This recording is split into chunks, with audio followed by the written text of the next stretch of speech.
Kata bulan tu bawa barangan. Buka puasa ni. Makanan istimewa juga. Terima kasih banyak-banyak. Semoga perniagaan mereka Allah berikan rezeki yang melimpah ruah mereka. Perniagaan mereka.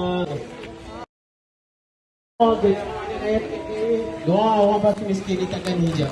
Kita buat hanya berdoa. Semoga sampai doa ini kepada. Terima kasih, kami merasa bahagia. Sumbangan Tuhan sungguhnya amat bermakna.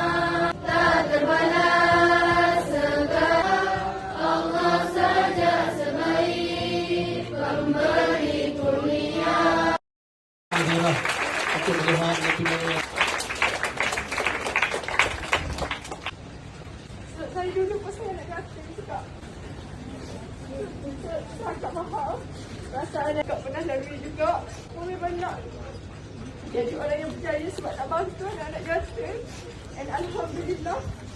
Allah bantu lebih ramai lagi orang di luar sana nanti ya.